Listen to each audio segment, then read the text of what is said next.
देवेंद्र फडणवीसांना महाराष्ट्राच्या राजकारणातून बाजूला करून दिल्लीमध्ये ढकलणारा तो अदृश्य नेता नेमका कोण आहे आणि अचानक फडणवीस दिल्लीला जाणार अशा चर्चा का रंगू लागल्यात।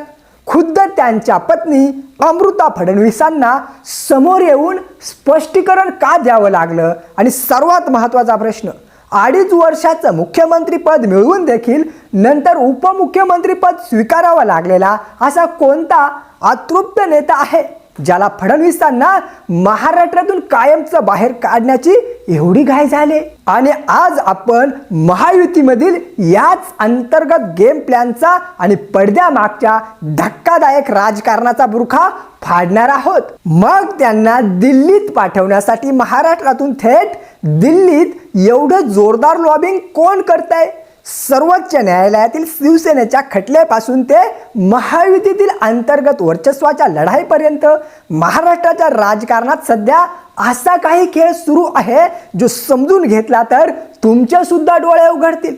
आणि गोष्ट सुरू होते जून 2022 पासून, जेव्हा एकनाथराव शिंदेंनी बंड केलं तेव्हा भाजप आणि फडणवीसांना वाटलं होतं की शिंदेंचं रिमोट कंट्रोल आपल्याच हातात राहील, पण गेल्या 4 वर्षात पुलाखालून बरंच असं पाणी वाहून गेले। शिंदेंनी स्वतःची एक स्वतंत्र आणि अत्यंत महत्त्वाकांक्षी प्रतिमा तयार केली आणि नागपूर ते मुंबई या चौकटीच्या बाहेर जाऊन त्यांनी स्वतःचं नेटवर्क देखील तयार केले। अगदी भाजपच्या मंत्र्यांवर मात करत सरकारी योजनांचं श्रेय स्वतःकडे घेण्यास सुरुवात केली। आणि एवढंच नाही तर महाराष्ट्रातील भाजपाचा दशकभराचा अलिखित नियम शिंदेंनी मोडीत काढलाय। आधी दिल्लीशी काहीही संवाद साधायचा असेल तर तो फडणवीसांमार्फतच व्हायचा, पण शिंदेंनी थेट दिल्लीतील भाजप श्रेष्ठींशी स्वतःचा डायरेक्ट ॲक्सेस तयार केलाय। आणि आता जागा वाटप असो की मंत्रिमंडळ विस्तार, शिंदे थेट दिल्लीशी बोलतात आणि हाच थेट संपर्क सध्या फडणवीसांसाठी सर्वात मोठी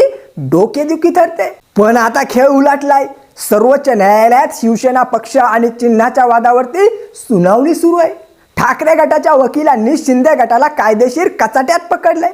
पण आश्चर्याची गोष्ट म्हणजेच शिंदे गट एवढा अडचणीत आलेला असताना सुद्धा फडणवीस किंवा भाजपाच्या छावणीतून शिंदेंच्या बचावासाठी एक सुद्धा शब्द बाहेर पडलेला नाहीये आणि भाजप पूर्णपणे शांत आहे। आणि हे मौन म्हणजेच संमती आहे की कोणती तरी मोठी रणनीती? जर सर्वोच्च न्यायालयाच्या निर्णयामुळे शिंदे गट कायदेशीररित्या बॅकफूटवरती गेला किंवा त्यांचं चिन्ह गोठवलं गेलं तर महायुतीतील शिंदेंची बार्गेनिंग पॉवर संपून जाईल आणि भविष्यात मुख्यमंत्री पदावरती आणि जागा वाटपावरती पुन्हा एकदा फडणवीसांचीच एकछत्री सत्ता येईल। आणि म्हणूनच मुसद्दी फडणवीसांनी शांत राहून समोरच्याला थकू देणं हीच रणनीती आखली आहे।